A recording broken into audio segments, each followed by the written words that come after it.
All right, so I'm back. Now, it's been some days since I was recording the first part of the video.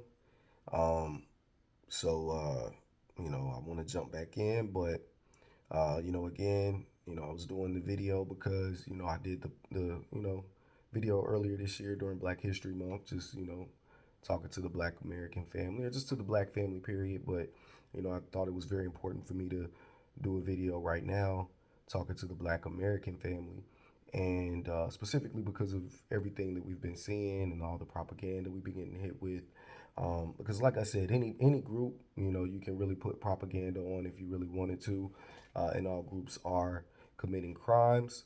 Um, a lot of groups are not targeted the way, well, no group is targeted the way we're targeted. That's just, it's statistically speaking, you know what I'm saying?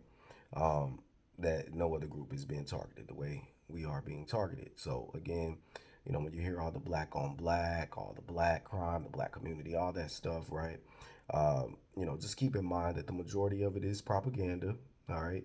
And a lot of times they will not break down the numbers in a way that um, what they will do is they will give you skewed stats, right? And they don't never break down the numbers and talk about all the nuances that go into those things, is right? Just like I said, how as a black person, you're depending on what crime it is, you're what anywhere from like 17 to 19% higher of a chance to be wrongly convicted. We're always been the highest exonerated race of people. And again, you'll never know how many people are 100, you'll never know the true number of the people that are completely innocent. And it takes on average about 9 years for you to get exonerated for a crime, right?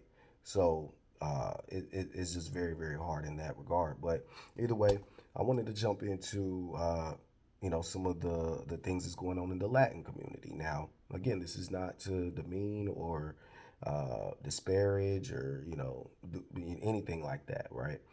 Because again, I'm friends with a lot of different people. I do business with a lot of different people. But again, and if you're listening to this video and you're like, hey, I don't feel that way about the black community at all. Why are you saying? Well, listen, I'm not talking about you, right? But the thing is, it's enough of it going on that we have to address it. That's why we're doing the video, because is we get hit with so much propaganda that we have to address it, and it's coming from pretty much all groups.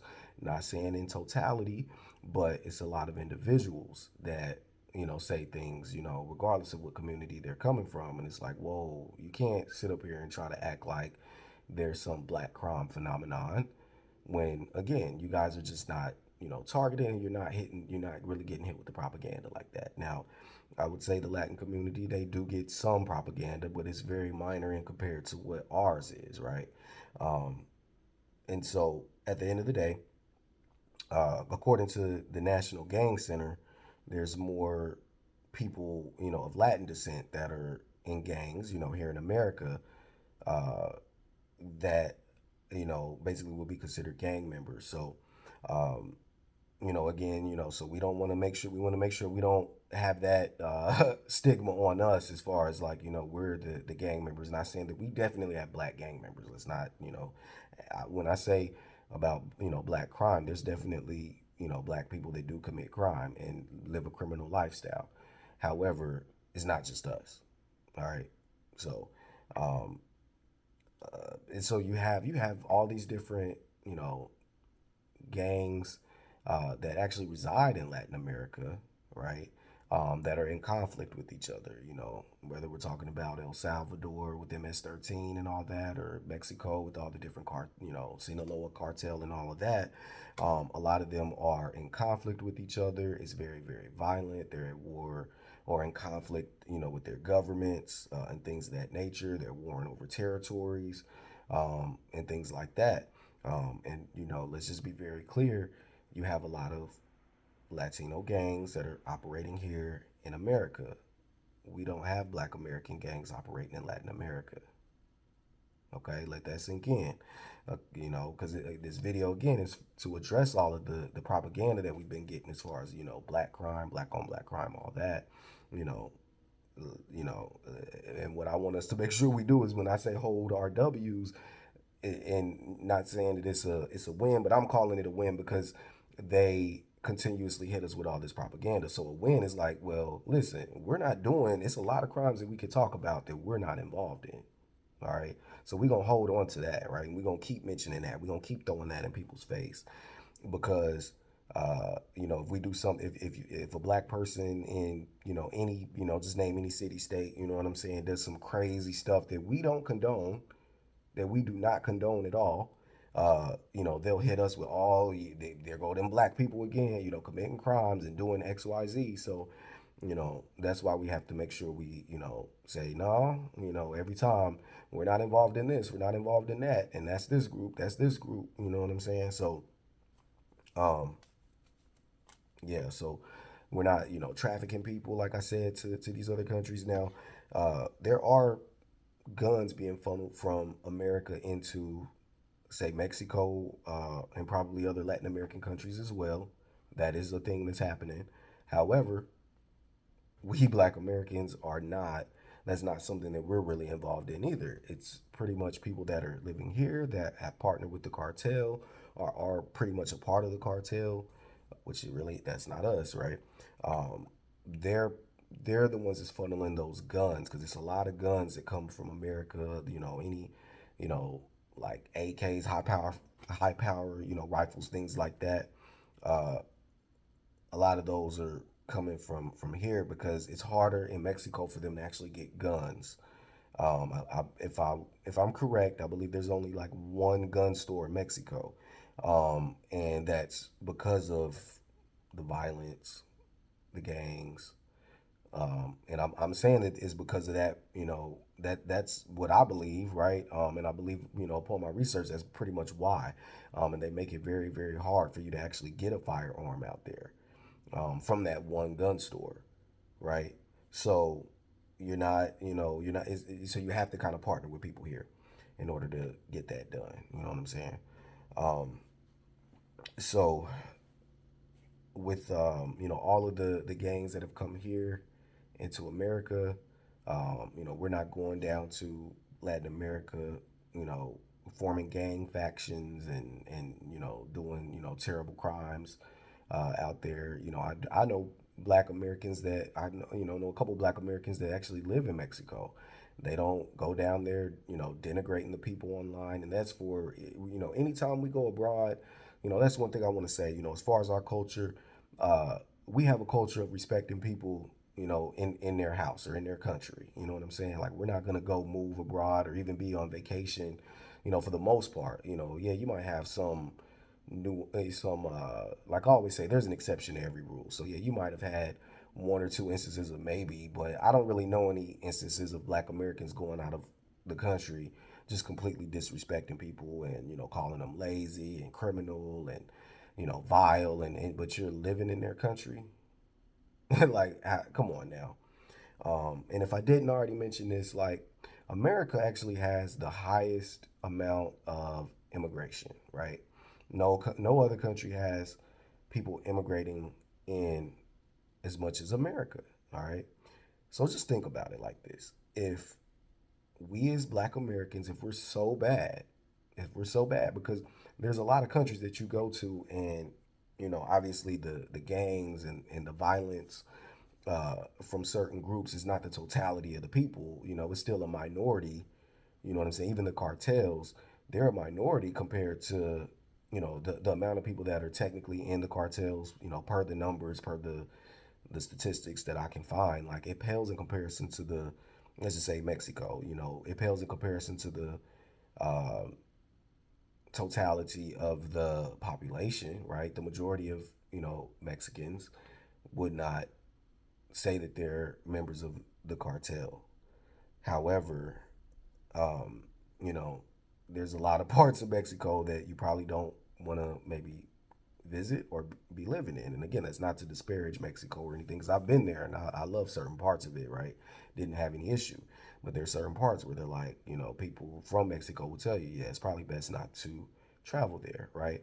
But my whole thing is there's other countries, right, in Latin America and all over the globe where people were like, yeah, no, you don't want to go there at all. Like, you know what I'm saying? It doesn't really matter which city or whatever. You just want to not go to that country because of how violent and the conflicts and everything that's going on.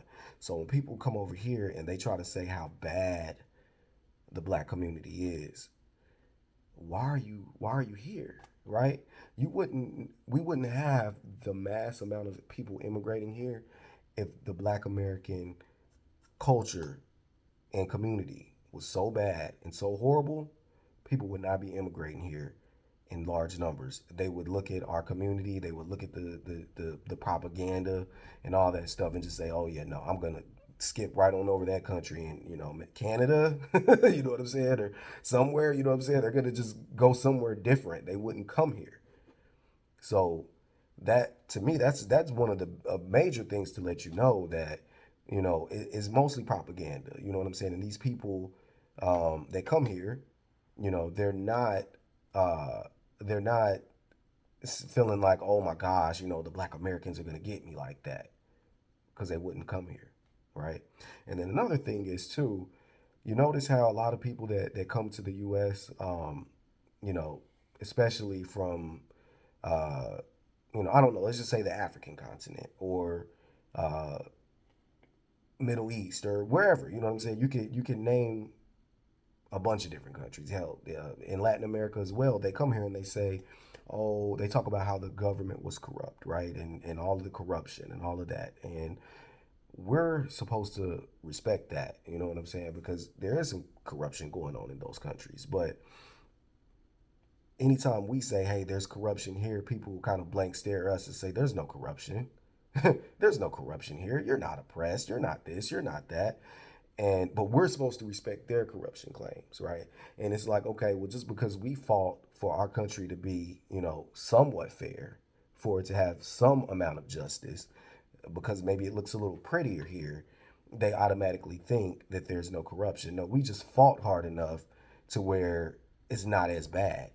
You know what I'm saying? It's bad, but they can't just be outright bold with the corruption the way that they can be in some of these other countries because of the fight that our ancestors and even people, some of the people that are still here that fought, say like in the 60s and things of that nature. If it wasn't for that, we'd be just as bad off. Let's just keep it real. So just because you can't code racism into the laws anymore, that doesn't mean that it just went away. Like what laws? Uh, so what law do people like when they just put a law in place that all of a sudden everybody just follows it? If that was the case, we would never have a need for jails or prisons, because as soon as the law is in place, oh, okay, everybody's gonna follow it to a T. So we have no need for jails or prisons, right? That just so the only thing that is in law that people are going to follow to a T, and there's never going to be anybody straying away from that, is racism and things of that nature, white supremacy. That is the only thing that people are 100% going to follow, just because it's no longer 1960 whatever or 19 whatever, right, or 18 whatever, because now the law has been changed. Give us a break. That doesn't that the law, again, it stops some people from doing some things for sure. You know what I'm saying? But you just have to. People just get creative. You know what I'm saying? And that's how the system was able to do, with the corruption that still goes on. Like I showed you guys with the FBI and things of that nature. They're completely infiltrated, completely. All right. So there's until you can actually get all of those gangs out of law enforcement, you can never tell us that there's no corruption and there's nothing, there's nobody that is looking to harm someone just based on their race or their ethnic group. All right, so basically, if um, you know, again with the propaganda, right? If the powers that be or what have you were to constantly hit you with and again, I know Latin American or Latin America, if you will, or Hispanics, they are getting hit with, some of the propaganda now, and not even, necessarily all propaganda, because I'm gonna be honest with you, even with us, everything is not 100% propaganda. You know what I'm saying? As far as like, hey, if somebody committed a crime and they're black, you know what I'm saying? Just let hey, that is just that, right? Somebody committed a crime, they happen to be black. You know what I'm saying? That's just how it should be, right? But what I'm saying is the propaganda is when you constantly get hit with all the black on black crime, or they're violent, they're this, they're that, right? So again, if people could do the same thing when it comes to Hispanics or Latin America, if you will, with all the drugs, the gangs, the violence, you know what I'm saying? If they were to constantly, all this Latin violence, all this Latino and Latino crime, uh, the drugs they're funneling into the country, blah, blah, blah, you know, anybody, like I said, can get hit with propaganda. And if they were to have, people that are being paid big money to denigrate their community, just like people were being paid big money to denigrate our community, you know what I'm saying? It would just be them getting all the propaganda and them, getting hit with all these things. But again, it's us. Um, and so what I want to do right now, because again, I need to move along, and I'm trying to get as much of this stuff in as I can. But the next thing I want to talk about is India, and what happened, historically when they first got their independence, and then we're gonna, kind of tie that into my point. But if you don't know that, uh, you know, India at one point was British India because it was under the rule of Britain, and when they got their independence, they ended up splitting into. So India was okay. So India, Pakistan, and Bangladesh, they were all one country. They were all India, or British India. But once they got their independence, you'll see. I'm gonna actually play a clip from a video. Um, you'll see that they ended up splitting into three different countries, right? And the where the video is going to start is basically talking about uh, the leaders of India at the time, and what happened, you know they how they ended up splitting into three countries, and some other information. So give me 1 second. Enormous financial strain from the war, Britain finally caved. Indian political Enormous financial strain from the war, Britain finally caved. Indian political leaders had differing views on what an independent India should look like. Mohandas Gandhi and Jawaharlal Nehru represented the Hindu majority and wanted one united India. Muhammad Ali Jinnah, who led the Muslim minority, thought the rifts created by colonization were too deep to repair. Jinnah argued for a two-nation division where Muslims would have a homeland called Pakistan. Following riots in 1946 and 1947, the British expedited their retreat, planning Indian independence behind closed doors. In June 1947, the British Viceroy announced that India would gain independence by August and be partitioned into Hindu India and Muslim Pakistan, but gave little explanation of how exactly this would happen.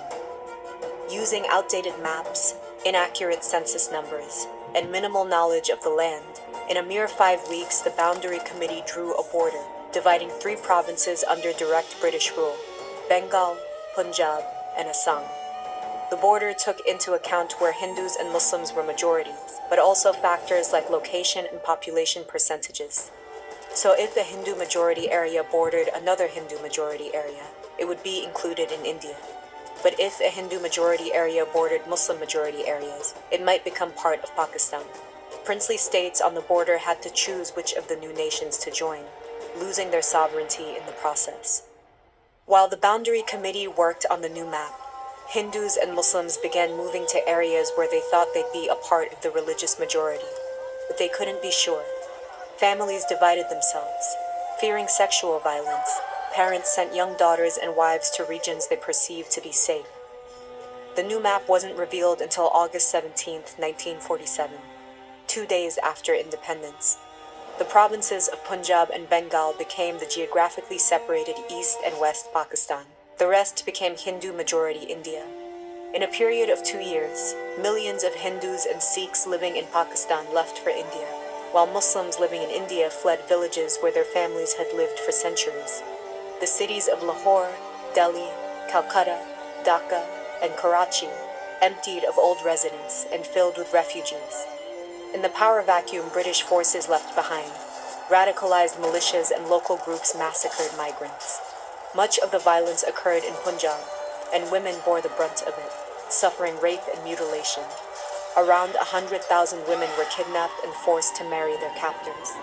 The problems created by partition went far beyond this immediate deadly aftermath. Many families who made temporary moves became permanently displaced, and borders continued to be disputed. In 1971, East Pakistan seceded and became the new country of Bangladesh. Meanwhile, the Hindu ruler of Kashmir decided to join India, a decision that was to be finalized by a public referendum of the majority Muslim population. That referendum still hasn't happened as of 2020, and India and Pakistan have been warring over Kashmir since 1947. More than 70 years later, the legacies of the partition remain clear in the subcontinent, in its new political formations, and in the memories of divided families. All right. So the reason I, wanted to show that video is because, as you see, when India um, got out of or out from under the control of the British, um, the people of the country, um,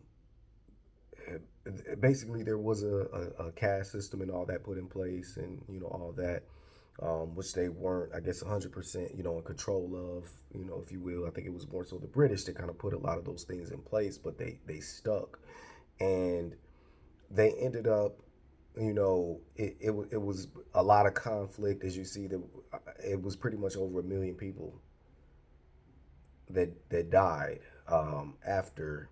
And if you didn't see that part in the video, because it might have said that at the very beginning, but yeah, over it was estimated around 1 million people died after the British control was over, right?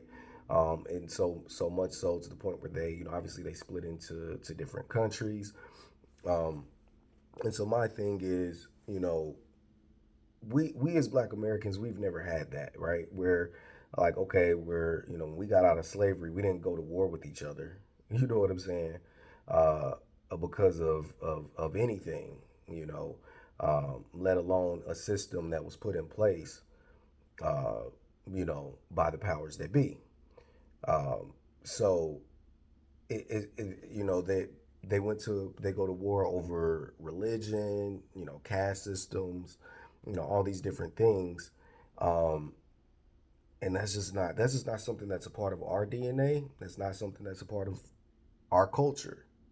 All right, uh, we're not going to war with the people that look just like us. That's just not, what I'm saying. Like, we get out of, under the control of the British, and then we just automatically start doing all kind of harm to each other. Nah, that's not how we roll. And so that's just another thing, for you guys to see. And the thing is, there's a lot of different countries, whether we're talking about, India or countries in the African continent, Latin America, things of that nature, that are literally, having like major conflicts with each other, going to war pretty much with each other. We as Black Americans, we've never, ever, ever have we had a war against each other. Has there been some gangs that have, had some issues with each other? And that's mostly when it comes to, the violence in our community. It's typically between, two people that have an issue with each other, right?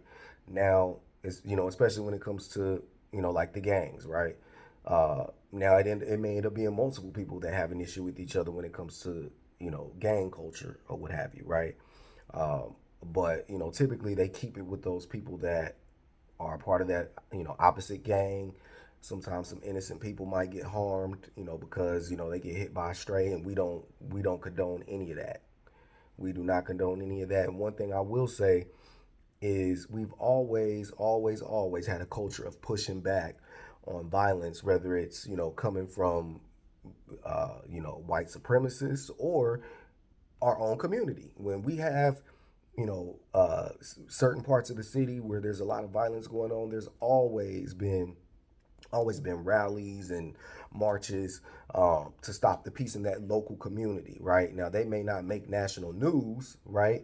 Uh, but we do, because a lot of times when people use the old that one old talking point that we debunked a long time ago of, oh well, you can't expect or y'all can't, be marching for this and that when, you're causing harm to each other or whatever. Well, first of all, we've always had, peace rallies and stop the violence rallies in our communities. We've never championed that. We've never condoned doing harm to each other. Of course, you have the criminal class that every group has a criminal class.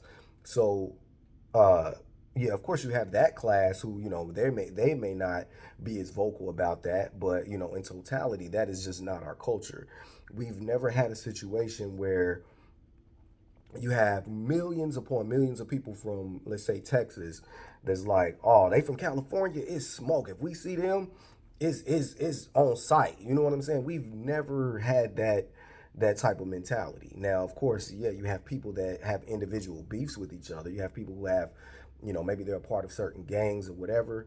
And if they see the ops, then that's what happens, right? And again, we don't condone any of that. Um, but we've never had it to where, again, like, hey, oh, you from Mississippi, I'm from Missouri, on site, and I mean, and it's millions of us going at each other, cutting each other's throats, pew pewing each other by the millions. You know what I'm saying? That's not a part of our culture. So again, when people come and they try to, talk about all the black on black crime, the black community this, the black community that, like I said, we've never had a major propaganda pushback. The material is there. The material is completely there. And as you can see, like I said, when looking at that video in India, there's still major conflict over the land. I forget the name of the part of India that there's conflict as far as like who is the land Pakistan, is the land India's, that certain territory, they're still having beef because of that. You see what I'm saying? All these, decades later, and these are, again, it's just to keep it real. I mean, they all look like each other. You know what I'm saying? And we don't have that mentality. We have more of a solidarity mentality. You know what I'm saying? Obviously, yeah, you're not going to get along with every black person you meet, right? But as a collective, we have a solidarity mentality, not a, okay, we going to war with each other by the millions. You know what I'm saying? We just don't have that mentality. All right. So another thing, moving on from India real quick, I just want to say I wanted to talk about some of the African conflicts, and I'm not gonna, like I said, I want to try to chop some of this stuff down because I got a lot of stuff to talk about. But one country I want to talk about is the Congo. Right? I remember I watched a documentary, quite some time ago about the Congo, and it's been a lot of stuff that's happened in that country. I mean, a lot of different countries, but I wanted to talk about them because I know that they've had um, for sure like two official wars. It's probably maybe been more than that, but they had um, with the first Congo War and then the second Congo War. The first Congo War, they say estimates of about 250,000 people died. Um, and of course, these are what they call, I guess, different ethnic groups or whatever. But I mean, they're all black people. Let's just keep it real. And then after that, they had a second Congo War. And these both happened in, I want to say, the late 90s was when they occurred, right? The first time it was about 250,000 people that died. The second war, estimates, kind of vary depending on where you get your numbers, but AI, just to confirm, my information, I was looking it up, tonight. It was saying around 2 million. But I've seen stuff where they said they estimate about 5 million people actually died during the uh, during those wars. And it's mostly ethnic groups, turning on each other. Obviously, there's other factors that goes into it, but my whole thing is, like I said, we as Black Americans, we have never, ever, ever in our history had a war or a major conflict against each other. That is not a part of our culture. Again, we don't see, okay, oh well, this person is that religion. Oh, I'm Christian. Oh, you with the Nation of Islam? It's smoke. You know what I'm saying? And then it's a major war between us at that, but we don't have those kind of issues with each other. We don't say, oh, okay, well, you're from, Mississippi, and I'm from Alabama. So, anytime I see any of those Mississippi guys, and I mean millions upon millions of people feel the same way. If I see somebody from Mississippi, I'm gonna pew pew them. We don't. We just we. That's not a part of our culture. We've never had a war. You could talk about some gang violence or whatever, which that is the very much so the minority of us that is even involved in any of that. But yeah, you could talk about two maybe gang factions going at each other. But that's not even like say like two cities. You know what I'm saying? Like you wouldn't have like Houston and Dallas where. Oh, if I see somebody from Houston and one of them black dudes from Houston, it's whatever, it's up. You know what I mean? Like we don't have that. That's not a part of our culture. So again, when you know you people, whoever you are, again, I'm not centralizing this to any group. That's why I'm trying to go through dang near everybody. I'm not going to have time to touch on every country, of course, but, when people come over here and they want to talk about, the black community, the black on black crime, all this and all that, just remember, make sure you remember, we've never, and you guys, you can make sure you be quick to remind these people of that. You come from, places where you literally will slaughter people that look like you based on whatever tribe they're from or whatever ethnic difference you have, whatever religious background you have. We don't do that. Hold our W's. All right, so I just want to touch on uh, the CIA and the face masks that they've publicly said that they have, kind of like the Mission Impossible thing, where you can kind of turn yourself into um, a different person, with this mask, if you will, and it's no, basically nobody will really be able to tell or know that it's a mask because of how realistic it looks, right? And how some people have said that, say like for example, like where you hear about the crime in like say Chicago, where like a certain amount of people have gotten shot, but there's no arrest. Some people correlate that to potential government activity. Possibly a government, three-letter agency, being behind it. And because a lot of times there's, when they have those, situations, say like in a Chicago or something, there's, hardly ever an arrest. And, when there's, typically, let's just say, we'll call it, maybe like more so in a urban area and it's more black victims, right? Versus like a mass shooting in another place, typically they apprehend the suspect or they know who the suspect is pretty quickly. But it's been certain situations, say like in Chicago, where all that all these things happen in one weekend, but then there's no suspect, right? Um, and of course, we're not saying that this is across the board, but I'm just saying that there obviously could be certain instances where hey, it could be some type of government type of entity. We just don't know. I mean, literally, I just showed y'all earlier how there's people from far right militant groups, white supremacist groups that are in every area of law enforcement. So nothing is impossible. A lot of options that real life does not offer to you. But the idea of a mask that you could quickly put on, quickly take off, was very real, and something that we use with some discretion, but we used it when we needed it and got great results. Did I read that you had a mask that made you look like an African American man? Is that right? That was probably the first one that I took public. That means within the CIA. I briefed some directors and told them we had this capability. We were looking to be able to change your gender and your ethnicity and even perhaps create a twin if we needed that. Hold on. So, in your estimation, how lifelike realistic are the masks? If you were in the room with this person wearing the mask, would you notice that it's a mask?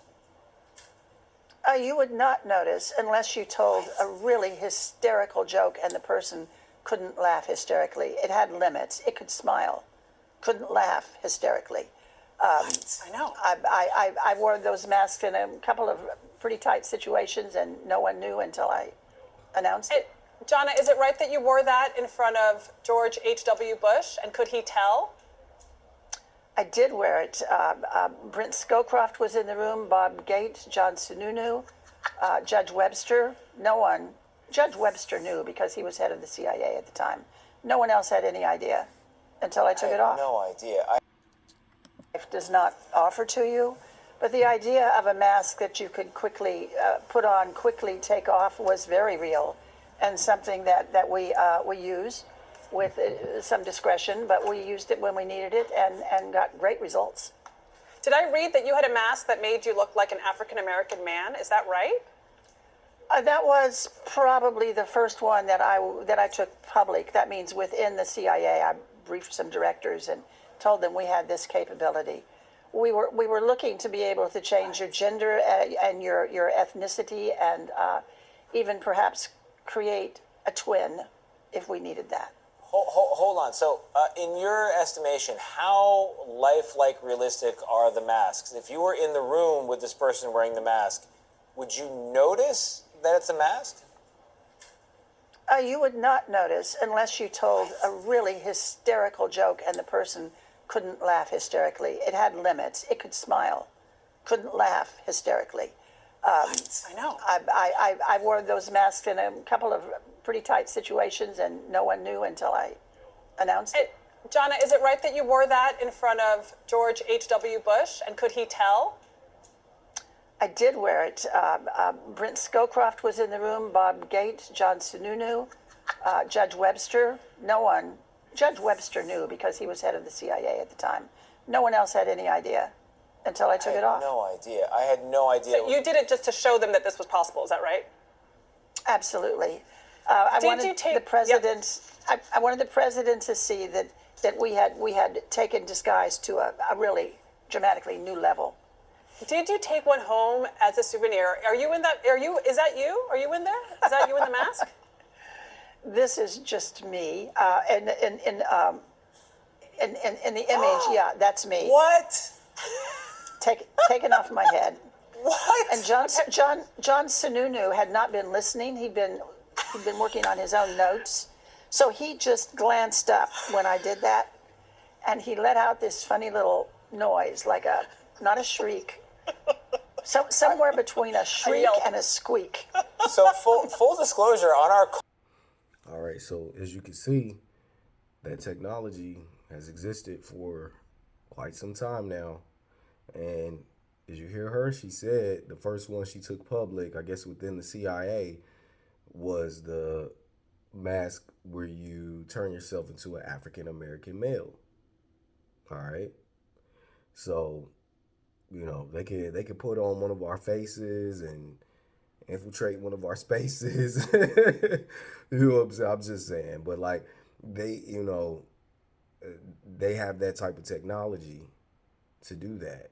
So sometimes when you may see something on video of a black person doing something and nobody gets caught or whatever, again, we're not saying across the board, but there just may be a small chance it could be somebody from the CIA. You know what I'm saying? My thing is nothing at this point is impossible. It's not impossible. She just, I just showed you guys, you know what I'm saying? She's the former CIA director. She told you guys how the technology works, and you would not know that that it's a mask. You just wouldn't know.